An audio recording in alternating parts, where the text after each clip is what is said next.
3 TMC ನೀರು ಬಿಟ್ಟಾಗ ಅವ 1 TMC ನೀರು ಬಂದ್ಬಿಟ್ಟು ಶಾಶ್ವತವಾಗಿ ಭೀಮಾ ನದಿಗೆ ನೀರನ್ನ ಬರಬೇಕಾದ್ರೆ ಬಗೆಹರಿಸುವಂತ ಕೆಲಸ ಶಾಸಕರು ಮಾಡಬೇಕು. ಎಲ್ಲ ನೀರು ಹನಿ ಹನಿ ಬಳಕೆಯನ್ನ ಮಾಡಿಕೊಳ್ಳುವಂತ ಪರಿಸ್ಥಿತಿಯನ್ನ ಬರ್ತದೆ. ಅಧಿಕಾರಿಗಳ ಜೊತೆ ಸಮಾಲೋಚನೆ ಮಾಡಿ ಯಾಕೆ ನಾವು ಈ ರೀತಿ ಹೆದರ್ಸ್ತಾ ಇದ್ದೀವಿ, ಈ ತರ ಅವ್ರಿಗೆ ನೀವೇ ಹೇಳ್ಬೇಕು. ನೀವೇನು ಹೇಳಿರಿ ಬಿಟ್ರಿ ಗೊತ್ತಿಲ್ಲ, ಬಂದು ಹೋಗ್ಯಾರ ಹೇಳಿರಿ. ಇವತ್ತೇನೋ ಬಹುತೇಕ 2 TMC ನೀರು ಬಿಟ್ಟರು ಕೂಡ ನಮಗನಷ್ಟು ಇಲ್ಲಿ 1 TMC ನೀರು ಕೂಡ ಬರಲ್ಲ.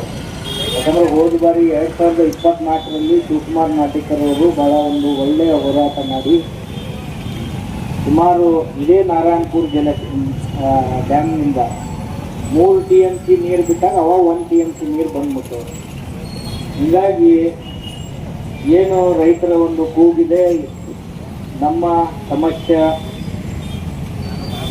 ಬರ್ತಕ್ಕಂಥ ದಿನಗಳಲ್ಲಿ ಪೂರ್ಣ ಪ್ರಮಾಣದಲ್ಲಿ ಬಗೆಹರಿಸುವಂಥ ಕೆಲಸ ಶಾಸಕರು ಮಾಡಬೇಕು.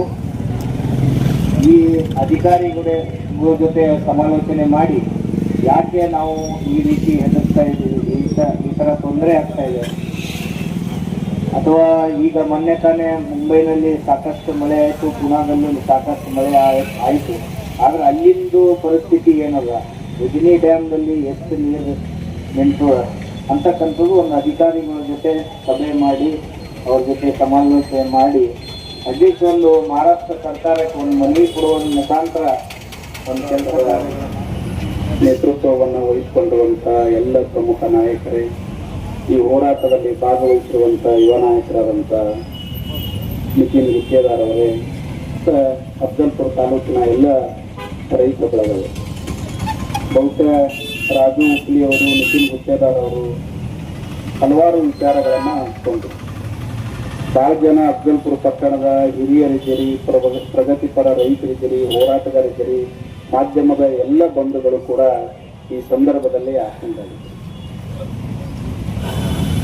ಬರಗಾಲ ಘೋಷಣೆ ಆಗ್ಬೇಕನ್ನೋದು ಒಂದು ಕಡೆಗೆ, ಇನ್ನೊಂದು ಕಡೆಗೆ ಸಾಲ ಮನ್ನಾದ ವಿಚಾರವನ್ನ ರಾಜ್ಯ ಮಟ್ಟದ ಒಂದು ತೀರ್ಮಾನಗಳಾಗುವಂಥದ್ದು ಒಂದು ಕಡೆಗೆ. ಅತ್ಯಂತ ಗಂಭೀರವಾದಂಥ ವಿಷಯ ಏನಂದ್ರೆ ಭೀಮಾ ನದಿಗೆ ನೀರು ಹರಿಸಬೇಕಾದಂಥದ್ದು ಗಂಭೀರವಾದಂಥ ವಿಷಯ. ಯಾಕೆ ಭೀಮಾ ನದಿಗೆ ನೀರನ್ನ ಹರಿಸುವುದು ಗಂಭೀರವಾದ ವಿಚಾರ ಅಂದ್ರೆ ಅದು ನೇರವಾಗಿ ಅಫ್ಜಲ್ಪುರಕ್ಕೆ ಸಂಬಂಧಪಟ್ಟಿರುವಂಥದ್ದು ಅನ್ನುವಂಥ ಮಾತನ್ನು ನಾನು ಹೇಳಿಕೆ ಬಯಸ್ತೇನೆ. ಹಾಗಾದ್ರೆ ಅಫ್ಜಲ್ಪುರದಲ್ಲಿ ಅಷ್ಟೇ ಭೀಮಾ ನದಿ ಹರಿಯಲ್ಲ, ಇಂಡಿ, ಸಿಂದಗಿ, ದೇವರಿಗೆ, ಶಾಪೂರು, ಚಿತ್ತಾಪುರ ಆ ಭಾಗದಲ್ಲೂ ಹರಿಯುತ್ತದೆ ಅಂತ ಅನ್ಬೋದು. ಮೊದಲನೇದಾಗಿ ಹೇಳಿಕೆ ಬಯಸ್ತೇನೆ, ಹಿಂದೆ ಹಲವಾರು ಸಾರಿ ಹೋರಾಟದಲ್ಲಿ ಹಲವಾರು ಸಾರಿ ಇದನ್ನ ಪ್ರಸ್ತಾಪವನ್ನ ಮಾಡಿದ್ದೇನೆ.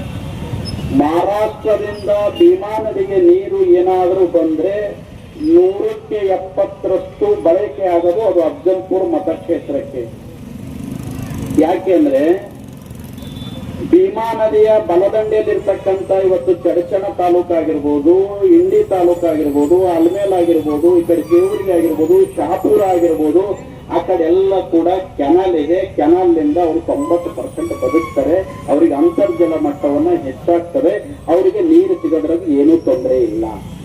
ಕೆಳಗೆ ಯಾರ್ಯಾರವರು ಪ್ರಮುಖವಾಗಿ ನೀರು ಯಾರು ಬಳಕೆ ಮಾಡ್ಕೋತೀವಿ ಅಂದ್ರೆ ಅದು ಅಫ್ಜಲ್ಪುರದವರು 130-40 ಕಿಲೋಮೀಟರ್ ಕಟ್ಟಿ ಸಂಗಮ ಸೆಚ್ಕೀರಿನಿಂದ ಕಟ್ಟಿ ಸಂಗಾವಿ ತಿರುಚಿವರೆಗೆ ಪ್ರಮುಖವಾಗಿ ನೀರು ಬೇಕಾಗಿರುವಂಥದ್ದು ಅಫ್ಜಲ್ಪುರದವರಿಗೆ ನೀವು ನಮೂದನೆಯನ್ನ ಮಾಡಿದ್ದೀರಿ. ಅಫ್ಜಲ್ಪುರ ತಾಲೂಕು 1ರಲ್ಲೇ 70,000 ಎಕರೆ ಕಬ್ಬನ್ನ ಇವತ್ತು ನಾಟಿ ಮಾಡಿರುವಂಥದ್ದು. ಈಗ ಕಬ್ಬಿರತಕ್ಕಂಥದ್ದು 70,000 ಎಕರೆ. ಸರಾಸರಿ ಒಂದು ಎಕರೆಗೆ 30 ಟನ್ ಹಿಡಿದ್ರು 21 ಲಕ್ಷ ಟನ್ ಕಬ್ಬನ್ನ ಅಫ್ಜಲ್ಪುರದಲ್ಲಿ ನಾವು ನಾಳೆವೆ ನಮ್ಮ ಕೈಗೆ ಬರ್ತಕ್ಕಂಥ ಬೆಳೆ ಆಗಿದೆ. ಇವತ್ತು ನಾವು ಯೋಚನೆಯನ್ನ ಮಾಡಬೇಕಾಗಿದೆ. 21 ಲಕ್ಷ ಟನ್ ಕಬ್ಬನ್ನ ಸರಾಸರಿ 3,000 ರೂಪಾಯಿ ಹಿಡಿದ್ರೆ 600 ಕೋಟಿಯಷ್ಟು ಆಗ್ತದೆ. 600 ಕೋಟಿ. ಹೋದ ಸಾರಿ 2024ಕ್ಕೆ ಹೋರಾಟವನ್ನ ಮಾಡಿದಂತ ಸಂದರ್ಭದಲ್ಲಿ, ಉಪವಾಸ ಕೂತಂತ ಸಂದರ್ಭದಲ್ಲಿ 7 ಲಕ್ಷ ಟನ್ ಕಬ್ಬನ್ನ ಒಣಗಿ ಹೋಯಿತು ಅಫ್ಜಲ್ಪುರದಲ್ಲಿ.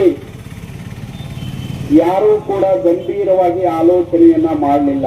ಹೋರಾಟ ಮಾಡಿದ್ವಿ, ಆ ಹೋರಾಟದಿಂದ ರೈತರನ್ನ ಉಳಿಸ್ಕೊಳ್ಳಕ್ಕಾಗಲಿಲ್ಲ. ಕಾಟಾಚಾರಕ್ಕೆ ಒಂದಿಷ್ಟು ನೀರು ಬಂದು ಅದು ಮುಗಿದೋಯ್ತು. ಎಲ್ಲಿ ನಮಗೆ ಶಾಶ್ವತವಾದಂತ ಪರಿಹಾರವನ್ನ ಕಂಡುಕೊಳ್ಳಬೇಕಾಗಿದೆ ಅನ್ನೋದನ್ನ ಇದು ಹೋರಾಟಗಾರರಾದಂಥವ್ರು, ಇದು ಪ್ರಗತಿಪರ ರೈತರಾದಂಥವ್ರು, ನಿತಿನ್ ಗುತ್ತೇದಾರರು, ಭವಿಷ್ಯದ ಯುವ ನಾಯಕರಾಗಿರುವಂತವ್ರು ನಾವೆಲ್ಲರೂ ಗಂಭೀರವಾಗಿ ಆಲೋಚನೆಯನ್ನ ಮಾಡಬೇಕಾಗಿದೆ. ಬರೀ ನಾವು ಆದಿಮಟ್ಟಿ ನಾರಾಯಣಪುರ ಕಡೆಗೆ ಬಟ್ಟು ಮಾಡಿ ರಾಜ್ಯ ಸರ್ಕಾರಕ್ಕೆ ನಾವು ಒತ್ತಡ ಹಾಕಿದಾಗ, ಹೋರಾಟ ಮಾಡಿದಾಗ, ನಮ್ಮ ಧ್ವನಿ ಹೆಚ್ಚಾದಾಗ ಒಂದಿಷ್ಟು ನೀರನ್ನ ಬಿಟ್ಟು ಕೈ ತೊಳ್ಕೊಳ್ಳುವಂತ ವಿಚಾರ ಅದು ಒಂದು ಕಡೆಗೆ. ನಮ್ಮ ಹಕ್ಕೆಲ್ಲಿದೆ? ನಾವು ಇವತ್ತು 2026ನೇ ಸಾಲಿನಲ್ಲಿ ಬದುಕ್ತಾ ಇದ್ದೀವಿ. 1976ರಲ್ಲಿ ಬಚಾವತ್ತು ತೀರ್ಪು ಗೆಜೆಟ್ ನೋಟಿಫಿಕೇಶನ್ ಆಯಿತು. ಇವತ್ತಿಗೆ 50 ವರ್ಷಗಳ ಕಾಲ ಆಯಿತು. ನಾವು 15 TMC ನೀರನ್ನ ಕರ್ನಾಟಕದವರು ಬಳಕೆ ಮಾಡಲಿಕ್ಕೆ ಅವಕಾಶವನ್ನ ಇದೆ.